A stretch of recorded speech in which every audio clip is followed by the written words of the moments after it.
Hello students, ఈరోజు BA మొదటి సంవత్సరం సెమిస్టర్ 1 సమాజ శాస్త్ర విద్యార్థుల కొరకై కోర్సు 1 సమాజ శాస్త్రము ప్రాథమిక సూత్రాలు అనేటువంటి కోర్సు నుండి భాగము 3 సామాజిక ప్రక్రియలు సంస్థలు అనేటువంటి భాగంలో నుంచి సామాజిక నియంత్రణ అనేటువంటి పాఠ్యాంశం గురించి ఈరోజు మనం చర్చించుకుంటా ఉన్నాం. సామాజిక నియంత్రణ అంటే ఏంటి అంటే, ఎప్పుడైతే సమాజంలో నివసించేటువంటి అత్యధిక సంఖ్య ప్రజలు కొన్ని లిఖితపూర్వకమైన అలిఖిత నియమాలను లేదంటే ప్రమాణాలను ఏర్పరచుకొని ఆమోదించినప్పుడే ఆ సమాజంలో ఒక శాంతి అనేది ఏర్పడుతుంది. కాబట్టి వాటిని మనం సామాజిక నియంత్రణ అని అంటూ ఉంటాం. ముఖ్యంగా ప్రజలు ఈ సామాజిక ప్రమాణాలను లేదంటే ప్రాథమిక సామాజికీకరణ తొలి సందర్భాలలో అంతర్గరించుకుంటారని చెప్పి మనం చెప్పుకోవచ్చు. ముఖ్యంగా ఇప్పుడు ఫర్ ఎగ్జాంపుల్ ఎక్కడైతే మనం మరొక రకంగా చెప్పాలంటే, ఒక నియంత్రణ అంటే ఏంటి అని అంటే ఆ ఒక విషయం పైన కట్టుబడి ఉండడం. ఫర్ ఎగ్జాంపుల్ ఇప్పుడు క్రికెట్ ఆటగాళ్ళు ఎవరైతే ఉంటారో వాళ్ళు ఆ బృందం అంటే ఒక క్రికెట్ బృందంలో ఉండేటువంటి ఆ బృందం ఆట నియమాలను వాళ్ళు రూపొందించుకొని రూఢిపరచుకొని అంగీకరించే విధంగా, అంటే ఎట్లా చేయాలి, ఎప్పుడు ఏ టైంలో ఎవరెవరికి బాల్ ఇవ్వాలి, ఎక్కడ వేయాలి అనేటువంటి ఎట్లయితే అంగీకరించే విధంగానే ఈ ప్రజలందరూ కూడా ఒక సమాజంలో ఉండేటువంటి సామాజిక జీవిత నియమాలను కాయపరచాలి. అంటే ఖాయం చేసుకోవాలంటే ఎట్లా ఉండాలనేటువంటి విషయాలను తాను ముందుగానే భద్రపరచుకోవాలి. అంటే తెలంగాణ భాషలో చెప్పాలంటే కాయపరచుకోవడం అంటూ ఉంటాం. అంటే ముందుగానే అనుకొని వాటిని ఆచరించాల్సిన అవసరం ఉంటుంది. కాబట్టి వాటిని మనం సామాజిక నియంత్రణ అంటూ ఉంటాం. అంటే ఫర్ ఎగ్జాంపుల్ క్రికెట్ ఆటగాడు ఎలా బంతిని విసిరాలో నిర్ణయించుకుంటాడో ఆ ఆట నియమాలను అనుగుణంగా ఉండాలి. కాబట్టి అదేవిధంగా సమాజంలో కూడా సామాజిక ప్రమాణాలకు ఆ వ్యక్తి కట్టుబడి ఉండడం అనేది ఒక సామాన్యమైనటువంటి వ్యవహారంగా మనం చెప్పుకోవచ్చు. అంటే ముఖ్యంగా ఈ సామాజిక జీవితంలో ఒక స్థిమితత్వాన్ని లేదంటే ఆ క్రమాన్ని చేకూర్చేటువంటిదే మనం సామాజిక నియంత్రణ అని అంటూ ఉంటాం. ఉదాహరణకి పాలమ్మే వ్యక్తి పాలను ప్రతిరోజు ఇంచుమించుగా ఒకే నిర్ణీత సమయంలో అందజేయడం మనందరికీ తెలిసిన విషయం. దాదాపుగా ఆ టైంకే వస్తూ ఉంటాం. సో అట్లనే ఒక స్థానిక రైలు మనం ఉన్నటువంటి స్టేషన్కు ఇంచుమించుగా ఒకే సమయంలో మనల్ని తీసుకువెళ్ళడానికి వస్తుందనేటువంటి విషయం మనకు ముందుగానే తెలిసి ఉంటుంది. అదేవిధంగా విద్యార్థులు తరగతి గదిలో ఉపాధ్యాయుడు రాగానే లేచి నిల్చుంటూ ఉంటారు. సో ఇట్లా ఇవన్నీ జీవితానికి సంబంధించినటువంటి ఏవైతే కొన్ని నియమాలు ఈ ప్రమాణాలు ఉన్నాయో వాటన్నిటి కూడా ఒక నిబద్ధతకు ఉదాహరణలుగా మనం చెప్పుకోవచ్చు. ముఖ్యంగా సామాజిక నియంత్రణ అంటే సమాజంలో కొంతమంది ప్రమాణాలలో కొన్నిటిని అనుసరించి ఉండడం అనేది ఒక ముఖ్యంగా మనము చెప్పుకోవడం జరుగుతూ ఉంటుంది. అంటే ఓవరాల్గా చూసుకున్నప్పుడు సామాజికీకరణ క్రమంలో వ్యక్తులంతా కూడా ఒక సామాజిక ప్రమాణాలను ఆమోదానికి బద్దులయ్యేటట్లు ప్రోత్సహించబడతారని చెప్పుకోవచ్చు. అంటే ఆ ప్రమాణాల నుండి విచలనం పొందకుండా ఉండడం కానీ, లేదంటే విచలనం చెందిన వారు ప్రమాణాలను ఆమోదించేటట్లు ఎక్కడైతే సమాజంలో విచలనం చెందకుండా ఉండడానికి సామాజిక నియంత్రణ పనిచేస్తూ ఉంటుంది.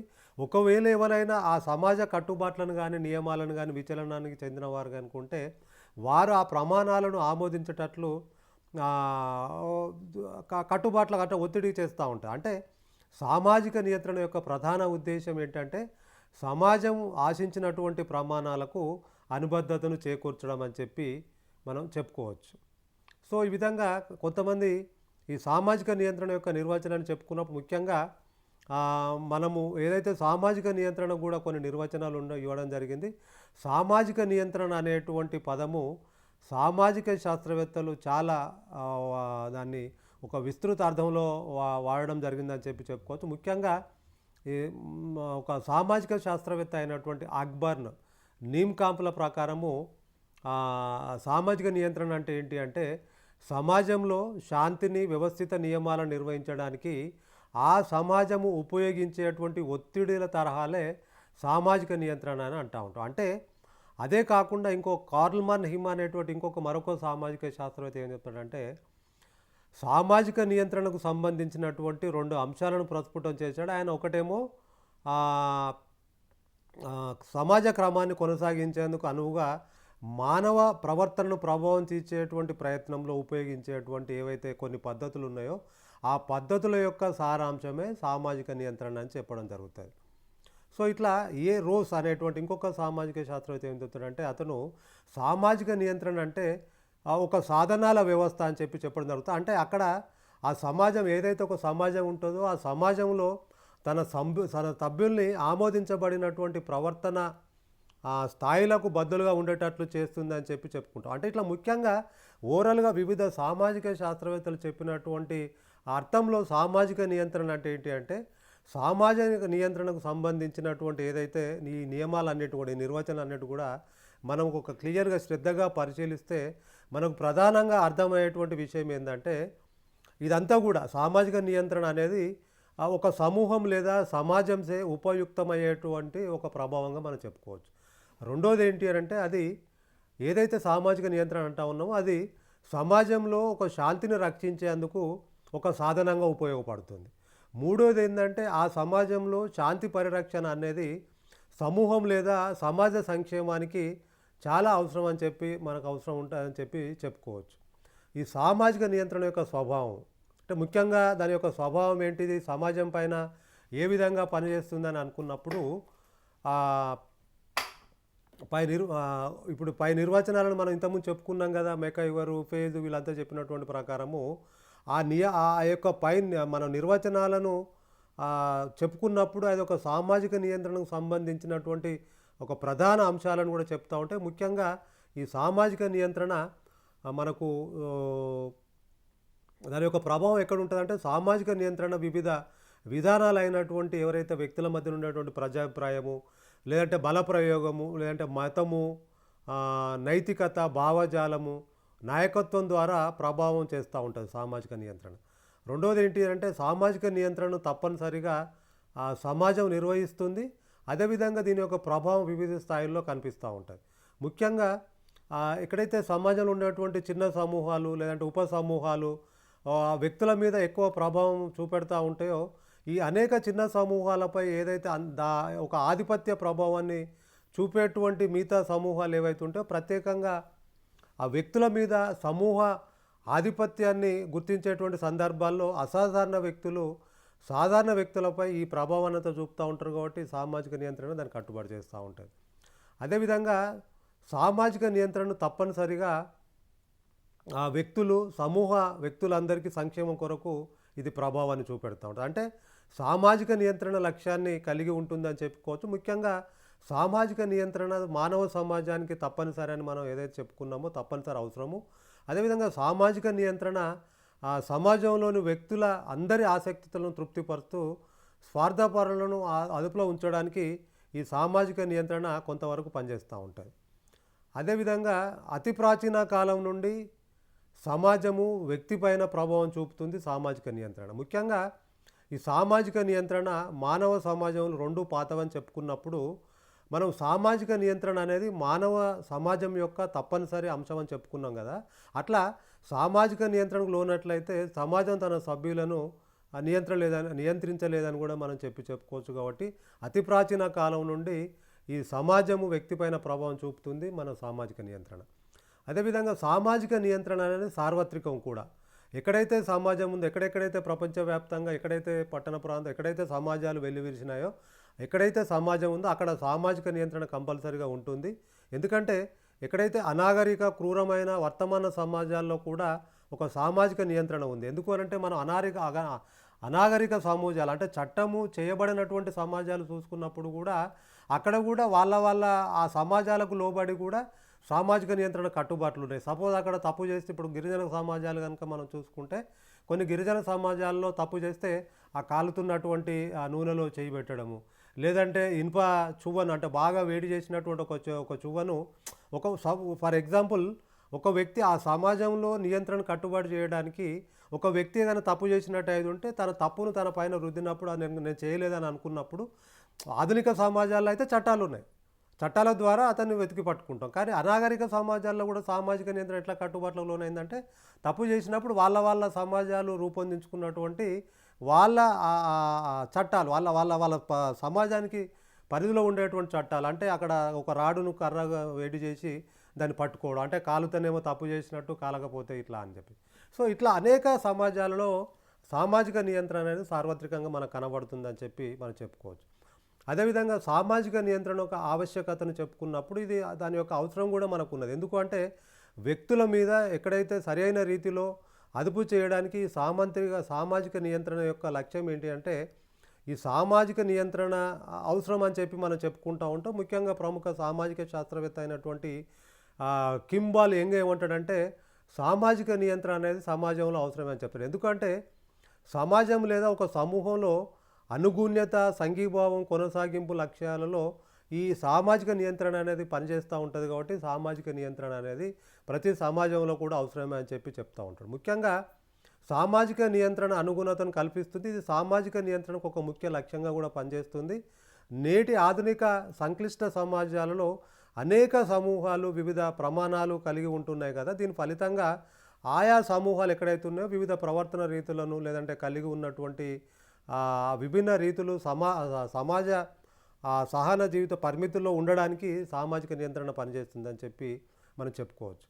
అదేవిధంగా సామాజిక ఐక్యత ఏర్పాటు, సామాజిక నియంత్రణ సామాజిక ఐక్యత ఏర్పాటులో కూడా పనిచేస్తూ ఉంటుంది. ముఖ్యంగా వ్యక్తులలో ఏకత్వము, ఐక్యతా భావనను పెంపొందించడమే ఈ సామాజిక నియంత్రణ యొక్క రెండవ లక్ష్యంగా మనం చెప్పుకోవచ్చు. అంటే ఇట్లా చెప్పుకున్నప్పుడు ఏదో రకంగా సమాజము ఈ సమాజ వ్యతిరేక వైఖరులను పెంచుకోవడం ద్వారా సమాజంలో శాశ్వతంగా హానిని కలిగిస్తాయి కదా. అటువంటి సందర్భంలో అందుకై సమాజాలు, వివిధ సమూహాలు, సంస్థల మధ్య ఒక సహేతుకమైనటువంటి సంతులనము, సమానత్వం ఏర్పాటు చేయాల్సి వస్తుంది. కాబట్టి ఈ సామాజిక నియంత్రణ ప్రజల్లో కొంత విశ్వాసాన్ని పెంపొందించి సమాజం వివిధ సామాజిక నియంత్రణ విధానాల ద్వారా ఈ ఐక్యత భావనను కల్పిస్తుంది అని చెప్పి మనం చెప్పుకోవచ్చు.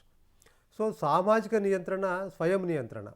అదేవిధంగా అంటే సామాజిక నియంత్రణ అంటే ఏంటి, స్వయం నియంత్రణ అంటే ఏంటి అనుకున్నప్పుడు వ్యక్తుల్లో ఉన్నటువంటి ఏదైతే సామాజిక ప్రమాణాలు మనం చెప్పుకున్నాం కదా, సామాజిక ప్రమాణాలు, విలువలను ఎప్పుడైతే వ్యక్తి అంతర్గీకరించుకుంటాడో అవి వారి ప్రమాణాలు, విలువలుగా మారుతాయి. దాని ఫలితంగా వ్యక్తులు వాటిని పాటించినప్పుడల్లా ఒక అపరాధ భావనకు లోనవుతూ ఉంటారు. అటువంటి సందర్భంలో ఈ వ్యక్తులు తమ ప్రవర్తనపై నియంత్రణ నిర్వహిస్తారు. దీనినే స్వయం నియంత్రణ అని అంటూ ఉంటాం.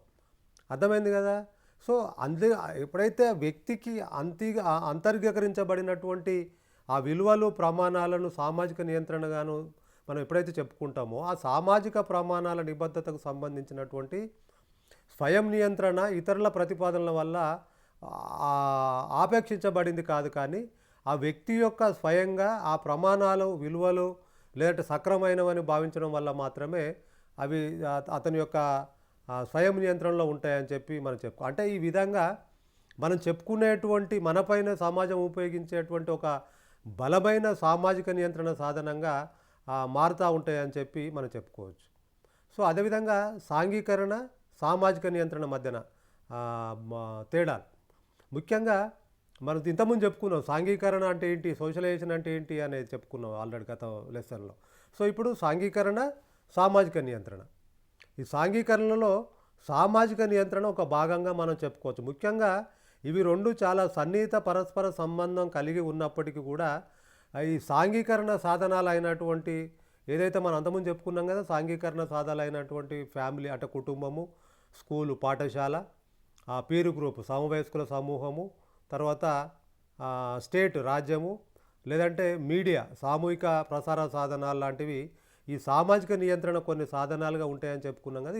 ఇవన్నీ కూడా ఈ సామాజికీకరణ క్రమం అన్నది సమాజం అంతటా ఒకే పద్ధతిలో లేదన్నటువంటి విషయం మనకు కొంతవరకు అవగాహన అవుతాం. అంటే కొంతమంది కుటుంబంలో నేర్చుకున్నప్పుడు కూడా దాన్ని పాటించకపోవచ్చు, కొన్ని పాఠశాలలో వ్యక్తి నేర్చుకున్నప్పుడు అది పాటించకపోవచ్చు, అంటే కొంత పర్సంటేజ్. సో ఇటువంటి సందర్భాలలో ఈ ఆధునిక సమాజం చాలా సాంఘిక సమూహాలను, ఉపసమూహాలను కలిగి ఉన్నప్పుడు అది సామాజిక ప్రమాణాలకు సమానంగా వాటి మీద పనిచేస్తూ ఉంటుంది. సామాజిక నియంత్రణ అనేది మాత్రం కంపల్సరీగా పనిచేస్తూ ఉంటుంది అని చెప్పుకో. ముఖ్యంగా ఒక వ్యక్తి వైవిధ్యపూర్వకంగానే సాంఘీకరణ ఉంటుందనేది ఏదైతే నిజంగా మనం అనుకున్నామో, ఉదాహరణకు ఇప్పుడు మనం చెప్పుకున్నట్టు ఇంతకుముందు కొన్ని కుటుంబాలు తమ పిల్లలను హింసాయుత ప్రవర్తనను ఆమోదించవు, కానీ కొంతమంది పిల్లలు కొన్నింటిని సాధించుకునేందుకు వాళ్ళ యొక్క హింసాయుత హింసనంటే వాళ్ళ పైన ఏదో రకంగా దాడి చేయడమో, లేదంటే ఏ రకంగా గుంజుకోవడమో మనం చూస్తూ ఉంటాం. అటువంటి హింసను ఆశ్రయించక తప్పదనేటువంటి భావనను కలిగి ఉంటారు. తత్ఫలితంగా అక్కడ ఉన్నటువంటి ఏదైతే సమాజంలో కొంత హింసాత్మక ప్రవర్తనను ఆశ్రయించని వారు నిబద్ధత కలిగినటువంటి వారుగా ఇతరుల విచలితులుగా తయారు కావడానికి ఆస్కారం ఉంటుంది కాబట్టి దీన్ని సాంఘికరణ నుంచి ఇక్కడ సామాజిక నియంత్రణ, ఇగో ఇది చేస్తే చట్టరూపంగా నువ్వు ఒక దీనికి లోన్ అవుతూ ఉంటావు, ఇది ఇది ఇది పద్ధతి కాదని చెప్పడానికి ఈ సామాజిక నియంత్రణ వ్యక్తి పైన తన యొక్క విచలిత ప్రవర్తన పైన సామాజిక నియంత్రణ తప్పకుండా పనిచేస్తూ ఉంటుంది. సో అదేవిధంగా సామాజిక నియంత్రణ యొక్క విధానాలు, సామాజిక నియంత్రణ యొక్క విధానాల గురించి చెప్పుకున్నప్పుడు సామాజిక నియంత్రణ అనేది మనం సానుకూలమైనది, అంటే సమాజం పైన చూపెట్టడానికి సానుకూలమైనదే అయినప్పటికీ కూడా ఇది కొంతవరకు రుణాత్మక కూడా కావచ్చు. అంటే దాన్ని ఇది చేస్తే తప్పని తెలిసినప్పుడు కూడా సమాజ నియంత్రణ కట్టుబాట్లు ఉన్నప్పుడు కూడా కొంతమంది వ్యక్తులు దాన్ని పాటించకపోవచ్చు, అంటే నియమితం కాకపోవచ్చు, కొన్ని అనియమితం కూడా కావచ్చు. కానీ ఈ విధంగా ఈ సామాజికంగా ఎప్పుడైతే సమాజము లేదంటే సామాజికంగా ఆమోదించబడినటువంటి ప్రవర్తనను ఉత్సాహపరిచేందుకు ఈ సానుకూల నియంత్రణ ఉద్దేశించబడితే, సామాజికంగా ఆమోదించబడినటువంటి ప్రవర్తనను ఖండించేందుకు అననుకూల నియంత్రణలు నిర్దేశించబడతాయని చెప్పుకోవచ్చు. ముఖ్యంగా ఈ సానుకూల నియంత్రణలో బహుమానాలు, అంటే సామాజిక నియంత్రణలు నువ్వు ఇది పాటిస్తే నీకు ఇది ఉంటాయి, నువ్వు ఒక మంచి వ్యక్తిగా ఈ సమాజంలో గౌరవించబడితే నీకు బహుమానాలు, పొగడ్తలు, సలహాలు, లేదంటే ఒక మంచి విద్యను అందించడం విధానాలు మొదలైనవిగా మనం చెప్పుకోవచ్చు.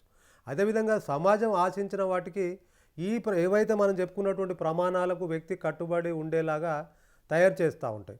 అదేవిధంగా సామాజిక నియంత్రణ అననుకూల రూపాలు ఏవైతే ఉంటాయో అవన్నీ కూడా చట్టాలు, అంటే నియమితమైన మనం నేర్చుకున్నటువంటి, మనం చెప్పుకున్నటువంటి, అంటే చేసినటువంటి చట్టాలు, నియమితమైనటువంటి చట్టాలు, లేదంటే మరణ శిక్ష, జైలు శిక్ష, లేదంటే బెదిరింపులు, ఇది చేస్తే నువ్వు పలానా దానికి లోన్ అవుతావు అనేటువంటి బెదిరింపుల నుండి జానపద విధానాలు అనేటువంటి అనైతికమైనటువంటి ఈ నిరాకరణ, సామాజిక అసంగీకారం మొదలైన వాటిని కూడా మనం ఈ అననుకూల నియంత్రణలో చెప్పుకోవచ్చు.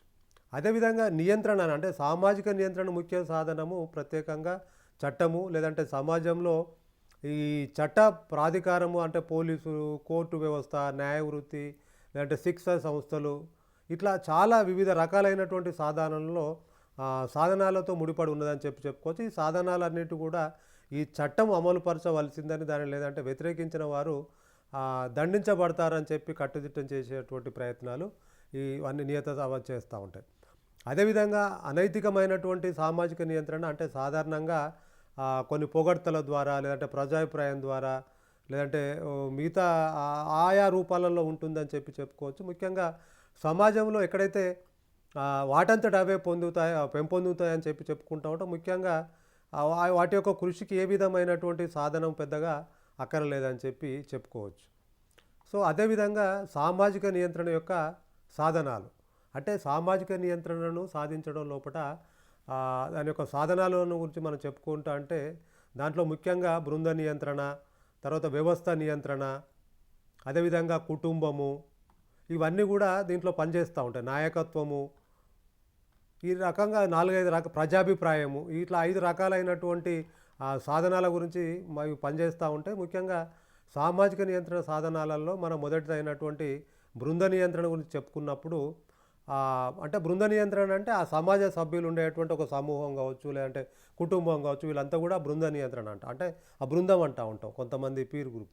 సో సమాజంలోని ప్రతి బృందము తన యొక్క సభ్యుల సామాజిక నియమాలకు అనుగుణంగా ఉండేటట్లు చేయడానికి ఆ సభ్యుల మీద నియంత్రణను ప్రయోగిస్తూ ఉంటుంది. ముఖ్యంగా మనం ఏం చెప్పుకోవచ్చు అంటే ఒక స్థాయి బృందంలో ఉండేటువంటి మరొక బృందంలో ఉండేటువంటి ఒక సమాజంలో ఉన్నట్లు మరొక సమాజంలో కానీ, లేకపోతే ఒక కాలంలో ఉన్నటువంటి ఆ బృంద సమూహం మరొక కాలంలో ఉండదు. కాబట్టి ఉదాహరణకి ప్రాథమిక బృందంగా మనం చెప్పుకునేటువంటి ఏదైతే కుటుంబం ఉంటుందో ఆ కుటుంబానికి ద్వితీయ బృందమైనటువంటి పని బృందానికంటే నియమాల పట్ల ఎక్కువ అనుగుణ్యత అవసరం. కాబట్టి కుటుంబంలో సామాజిక నియంత్రణ అనేది సర్వవ్యాప్తంగా ఉండి మనిషి యావత్తు వ్యక్తిత్వాన్ని ప్రభావం చేస్తుందని మనం చెప్పుకోవచ్చు.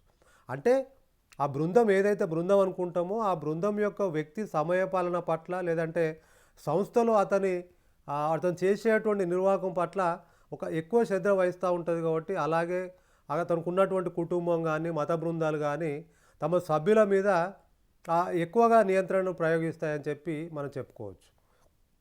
అదేవిధంగా వ్యవస్థ నియంత్రణ అంటే ఒక బృందాలకు కాకుండా వ్యవస్థ కూడా సామాజిక నియంత్రణ చేస్తూ ఉంటుంది. ముఖ్యంగా ఈ బృందాలకు ఏదైతే మనం ఇంతకుముందు చెప్పుకున్నటువంటి బృందాలు ఉన్నాయో ఆ బృందాలకు లేదంటే సామాజిక వ్యవస్థలకు మధ్య గల భేదం ఏంటంటే మొదటిదేమో బృందమేమో మనుషుల చేత ఏర్పడగా రెండోదేమో వ్యక్తుల మీద లేదంటే సమాజం విధించినటువంటి ఒక సుస్థిర ప్రవర్తన పద్ధతుల ద్వారా ఈ మనకు వ్యవస్థ నియంత్రణ ఏర్పడతాం. ఉదాహరణకి ఇంతకుముందు మనం చెప్పుకున్నట్టు మన కుటుంబాన్ని ఒక బృందంగా భావించినప్పుడు ఆయా వ్యక్తులు మన మనసుల్లో మొదలుతారు కాబట్టి, కానీ కుటుంబాన్ని ఒక వ్యవస్థగా భావించినప్పుడు మనం సుస్థిరమైనటువంటి ఒక సాంస్కృతిక ప్రవర్తన పద్ధతులను ఉద్దేశిస్తాం. అంటే ఈ విధంగా సకల ప్రముఖ వ్యవస్థగా భావించినప్పుడు అక్కడ ఆ బృందాలకు సమాజంలో వ్యవస్థలు ఉంటాయి. ప్రతి వ్యవస్థ కూడా ఆ ఉన్నటువంటి వ్యక్తులు ఎవరైతే ఉంటారో ఆ వ్యక్తులు విధిగా పాటించవలసినటువంటి నియమాలు కొన్ని ఉంటాయి. ఆ వ్యవస్థలు ఇతర సామాజిక నియంత్రణ సాధనాల కంటే ఒక స్థిరంగా ఉంటాయని చెప్పి మనం చెప్తూ ఉంటాం. అంటే తమ సమాజం యొక్క పద్ధతులే సరైనవని లేదంటే సహజమైనటువంటి ఇవన్నీ వ్యక్తులు నమ్మేటట్లు వ్యవస్థలు వాళ్ళ మీద ఒత్తిడి తెస్తూ ఉంటాయి. అంటే మనం ఇదే చేయాలి, ఇది చేయొద్దు అని చెప్పేసి వ్యవస్థలు అక్కడ ఉన్నటువంటి వ్యక్తులపైన లేదంటే ఆ బృందం పైన ఇవి ఒత్తిడి తెస్తాయని చెప్పి చెప్పుకోవచ్చు మనం. ముఖ్యంగా దానికి ఫర్ ఎగ్జాంపుల్ ఏం చెప్పవచ్చు అంటే ప్రతి సమాజంలోనూ ఒక వ్యవస్థ అంటే ఒక కీలక వ్యవస్థ అని అంటూ ఉంటాం. దాని ఉదాహరణకి భారతదేశంలో మనం కుల వ్యవస్థను కనుక తీసుకుంటే కుల వ్యవస్థ ఇతర వ్యవస్థలన్నిటి మీద ప్రాబల్యం వహించేటువంటి ఒక కీలక వ్యవస్థగా పరిగణించబడుతుంది. అంటే తాను తీసుకున్నటువంటి ఆ కులము లేదంటే మతము అవి చెప్పినటువంటి ఏదైతే అవి ఇమిడింపజేసినటువంటి కొన్ని విలువలు కట్టుబాట్లు అవన్నీ కూడా మనకు సామాజిక నియంత్రణ మీద ఎక్కువగా పనిచేస్తూ ఉంటాయి. అంటే ఆ వ్యవస్థ దాంట్లో ఉన్నటువంటి అందరూ కూడా వాటిని పాటిస్తూ ఉన్నారు కాబట్టి వ్యవస్థ నియంత్రణ కూడా ఉంటుంది అని చెప్పుకోవచ్చు. అదేవిధంగా కుటుంబం ఫ్యామిలీ కూడా చెప్పుకున్నప్పుడు సామాజిక నియంత్రణ సాధనంగా కుటుంబానికి మనం గొప్ప ప్రాధాన్యత ఉంది. వ్యక్తి మొదటిసారిగా ఈ కుటుంబంలోనే సాంఘీకరణ పొందుతాడని మనం చెప్పుకున్నాం కదా. అంటే వ్యక్తి తన యొక్క జీవన పద్ధతులు లేదంటే ఆ ప్రవర్తన లేదంటే మాట్లాడేటువంటి విధానము అనుకువ లేదంటే ఇతరుల పట్ల విధేయత లేదంటే ఎవరిని గౌరవించాలనేటివి మొత్తం కూడా ఈ కుటుంబం ద్వారానే నేర్చుకుంటూ ఉంటాడు. కాబట్టి ఆ కుటుంబం కూడా సామాజిక నియంత్రణ సాధనాల్లో ఒక ముఖ్యమైన భావనగా మనం చెప్తూ ఉంటాం. అదేవిధంగా నాయకత్వం లీడర్షిప్ కూడా అంటే నాయకత్వం అంటే ఒక సామాజిక సంబంధం లోపల కానీ బృందం లోపల కానీ సభ్యుడు లేదా పలువురు సభ్యులు చెలాయించేటువంటి ప్రభావమే కాదు, అధికారము నాయకత్వ క్రియ ప్రధానంగా ఎక్కడైతే ఆ బృందాలు ఉంటే బృంద లక్ష్యాల కొరకు బృంద కార్యకలాపాలను సమన్వయపరచడము లేదంటే ఒక వ్యక్తి సామాజిక నియంత్రణను అమలుపరచడానికి అనుమతించేటువంటి ఒక సన్నివేశ ప్రక్రియనే మనం నాయకత్వం అంటూ ఉంటాం. ముఖ్యంగా ఈ సామాజిక నియమాలను అంగీకరించేటట్లు లేదంటే ప్రవర్తన నియమాలను అనుగుణంగా నడుచుకునేటట్లు మనుషులను నాయకుల యొక్క ఉనికి ప్రభావితం చేస్తూ ఉంటాయి. మనం ఫర్ ఎగ్జాంపుల్ ఇంతకుముందు మనం స్వతంత్ర పోరాటానికి ముందు లేదంటే స్వతంత్ర కాలంలో లేదంటే అంతకుముందు ఒక మంచి వ్యక్తుల యొక్క ఆలోచనలు లేదంటే వాళ్ళ లీడర్షిప్ యొక్క క్వాలిటీ చూస్తూ ఉంటాం. అంటే ఓహో వీళ్ళు ఇలా చేసినారా అంటే సమాజంలో ఒక ఉన్నతమైనటువంటి భావాలను తీసుకొచ్చి సమాజం మార్పు చెందడం లోపల అంటే సమాజానికి ఒక మార్గనిర్దేశకత్వం చేసినటువంటి ఎవరైతే నాయకులు ఉన్నారో ఆ నాయకుల యొక్క ప్రభావం ద్వారా కూడా సామాజిక నియంత్రణ చేయబడుతుంది అని చెప్పి అంటే దాంట్లో మళ్ళీ నాయకత్వ రకాల్లో కూడా 3 రకాలుగా నాయకత్వాలు చెప్తూ ఉంటారు. ఒకటేమో సంస్థాగత నాయకత్వం, రెండేమో వ్యక్తిగత నాయకత్వం, మూడేమో నిపుణ నాయకత్వం. అంటే వాళ్ళ ఓన్గా లీడర్షిప్ చేయడము లేదంటే ఇంతకుముందు చేసినటువంటి వాళ్ళ యొక్క ఆధ్వర్యంలో వాళ్ళ యొక్క నడవడికను చూసుకొని తాను నడవడము లేదంటే వ్యక్తిగతంగా తన లోపల లీడర్షిప్ క్వాలిటీస్ నాయకత్వాన్ని పెంచుకొని మనిషికి గల తన యొక్క వ్యక్తిగత గుణాల వల్ల కూడా అతను నాయకుడిగా పెంపొందించబడము.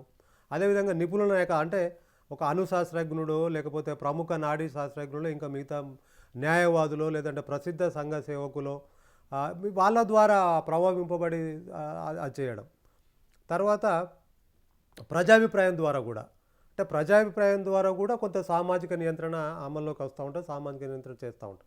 ఇది ప్రజాభిప్రాయం అనేది సార్వత్రిక వివిధానికి లోనైనటువంటి ఒక నిర్దిష్ట సమస్యల మీద ప్రజాభిప్రాయం లెక్కల సేకరణ ద్వారా నిర్ణయించినటువంటి సమాజంలోని అధిక సంఖ్యాకుల వైఖరులకు ఇది వర్తిస్తుందని చెప్పుకోవచ్చు. ముఖ్యంగా ఈ పద్ధతుల నిర్ణయాలు ఎన్నికల రంగంలోనూ, లేదంటే అడ్వర్టైజింగ్ రంగంలోనూ, లేదంటే జోస్యం చెప్పడంలోనూ కొంత విజయం సాధించినాయి. అంటే ఏ సమస్య మీదనైనా ఒక ప్రజాభిప్రాయం అనేది వాస్తవంగా ఆ యొక్క ప్రజల అంచనాల చేత ఏర్పడుతుంది. కాబట్టి ఇది కూడా సామాజిక నియంత్రణలో ఒక ముఖ్యమైనటువంటి భావనగా మనం చెప్పుకోవచ్చు. అంటే ముఖ్యంగా ప్రజాభిప్రాయం యొక్క శక్తివంతమైన అంశం ఏంటంటే, ముఖ్యంగా ఏదైతే ఆయా ప్రాంతాలు ఉంటాయో ఆ ప్రాంతాల్లో ఉండేటువంటి జాతీయ విధానాలకు అది ఒక ప్రమాదరహితమైనటువంటి మార్గదర్శకంగా పరిగణించబడుతుందా, లేదంటే ప్రజాస్వామ్య కర్తవ్యాలలో ప్రభుత్వ విధానానికి ఏమైనా వ్యతిరేకంగా ఉంటుంది అనేటువంటి ఇటువంటి ప్రజాభిప్రాయము ఒక మార్గదర్శకంగా ఉండేటట్లు చేయగలటువంటి అవకాశాలను ఇది మెరుగుపరుస్తుంది అని చెప్పి మనం చెప్పుకోవచ్చు. అదేవిధంగా ప్రచారం కూడా, ఈ ప్రచారం అంటే ఏంటంటే సామాజిక బృందాలకు చెందినటువంటి ఎక్కడైతే వ్యక్తులు ఉంటారో ఆ వ్యక్తుల యొక్క అనుభూతులను, లేదంటే వాళ్ళకు సంబంధించినటువంటి వైఖరులను ప్రభావితం చేసేటువంటి పద్ధతులు ఉపయోగించడం ద్వారా ఆ బృందాలలో, ఆ యొక్క సమాజాలలో, సమాజాలకు చెందినటువంటి బృందాలలో వాళ్ళ యొక్క ప్రవర్తన సంబంధాలను నియంత్రించడానికి చేసేటువంటి ఒక ఉద్దేశపూర్వమైన ప్రయత్నము ఈ ప్రచారం ద్వారా మనం చేస్తూ ఉంటాం. అంటే ముఖ్యంగా దాంట్లో ఏం చెప్పొచ్చు అంటే, ఒక వ్యక్తులు చేసేటువంటి రచయితలు చేసేటువంటి అంతరాత్మ లేనటువంటి కొన్ని విషయాలు, లేదంటే సమాజానికి నిజానికి నిర్గణమైనదనో, లేదంటే ఇది మంచిది కాదు, లేదంటే ఇది చెడ్డది, లేదంటే కొన్ని మనం ఆ అబద్ధాన్ని ప్రచారం చేయడానికి కూడా ఉపయోగించుకునేటువంటి పద్ధతుల ద్వారా, అంటే ప్రచారం చేయడం వల్ల కూడా ఆ సామాజిక నియంత్రణను అనేది పద్ధతి కాదు, అది ఒక చాలా తప్పు, అది చేయకూడదు అని అన్నప్పుడు కూడా దాని ద్వారా కూడా కొంతమంది వ్యక్తులు అక్కడే ఆగిపోవడానికి ఆస్కారం ఉంటుంది. అంటే ఇట్లా ప్రజల యొక్క ప్రవర్తనను, లేదంటే వైఖరులను కూడా నియంత్రించడానికి ఈ ప్రచారం అనేది అత్యంత సమర్థమైనటువంటి ఒక సాధనంగా మనం చెప్పుకోవచ్చు. అదేవిధంగా మతము కూడా, మతం వ్యక్తి ప్రవర్తన మీద అంటే ఒక అసేంద్రియ శక్తులు పనిచేస్తూ ఉంటాయని మనం చెప్పుకున్నాం కదా. అట్లా మతము వ్యక్తి ప్రవర్తన మీద ఒక శక్తివంతమైనటువంటి ప్రభావం చూపెడుతూ ఉంటుంది. ముఖ్యంగా ఈ సామాజిక నియంత్రణలో మతానికి గల ప్రభావం మూలంగా ఎక్కడైతే మానవ సమాజాల్లో ఆ మానవ సంస్కృతి ఉందో, మానవ సంస్కృతిలో దానికి ఒక అత్యంత ప్రాముఖ్యత ఉందని చెప్పవచ్చు. ముఖ్యంగా మతము ప్రముఖమైనటువంటి ఒక క్రియ యథాస్థితిని బలపరచడం, లేదంటే సమాజాన్ని దాన్ని ఆనవాయితీగా అస్తవ్యస్తం చేయబోయేటువంటి వాళ్ళలో ఒక దైవభీతి, పాపభీతి ఉంటుందని చెప్పి ఎప్పుడైతే చెప్పడం వల్ల ఆ వ్యక్తి సామాజిక నియంత్రణకు లోబడి ఉంటాడని చెప్పేసి మతం చెప్తూ ఉంటుంది. అంటే తన యొక్క అతను అంటే తాను కోరికలను తగ్గించుకోవడానికో, లేదంటే తను ఒక సంజ్ఞలు ఉండాలనో, లేదంటే ఆ పద్ధతులలో ఉండాలనో, లేదంటే అబద్ధం చెప్పకూడదని, లేదంటే మోసం చేయకూడదు అనేటువంటి చెప్పేటువంటి ఏవైతే మత బోధనలు ఉన్నాయో వాటి ద్వారా కూడా తాను సామాజిక నియంత్రణకు కొంత లోబడి ఉంటాడని చెప్పేసి మతం కూడా పనిచేస్తూ ఉంటుంది. అదేవిధంగా ముఖ్యంగా ఇంకొకటి విద్య కూడా ముఖ్యమైనటువంటి ఒక సామాజిక నియంత్రణ సాధనంగా మనం చెప్పుకోవచ్చు. ఈ విద్య సార్వత్రిక క్రియ ఏమిటంటే, ఇది సంస్కృతిని అంటే ఒక తరం నుండి మరొక తరానికి అందజేయడం జరుగుతూ ఉంటుంది. ముఖ్యంగా విద్యలో ఆ విద్య ద్వారా వ్యక్తి ఏం చెప్పుకుంటాడంటే తన యొక్క నియమాలు, విలువలు, లేదంటే అందులో ఉండేటువంటి పుట్టిన పిల్లలు సమాజానికి అనుగుణంగా నడుచుకునేటువంటి పద్ధతి ఏ విధంగా ఉంటుంది, తన క్రియలను తృప్తికరంగా నిర్వహించడానికి ఏ పద్ధతులలో తాను నడుచుకోవాలో మనకు ఈ విద్య ద్వారా తాను నేర్చుకుంటాం. అంటే విద్య ద్వారా తాను నిజాయితీ, లేదంటే న్యాయదృష్టి, లేదంటే ఒక క్రీడా స్ఫూర్తి, తను ఆ పాఠశాలకు వెళ్ళేటువంటి క్రమంలో ఇతర పిల్లలతో ఏ విధంగా ఎటువంటి నియంత్రణ కలిగి ఉండాలి అనేటువంటి మంచి చెడుల వివేచన గురించి, మంచి గుణాలను ఈ మనుషుల్లో విద్య కలిగిస్తూ ఉంటుంది. కాబట్టి సమాజం మారుతున్నటువంటి నియమాలకు అనుగుణంగా నడుచుకునేటట్లు కూడా ఈ విద్య పనిచేస్తుందని చెప్పుకోవచ్చు. ఇంకా చివరగా మనము చట్టము, తర్వాత కళా సాహిత్యాల గురించి చెప్పుకోవచ్చు.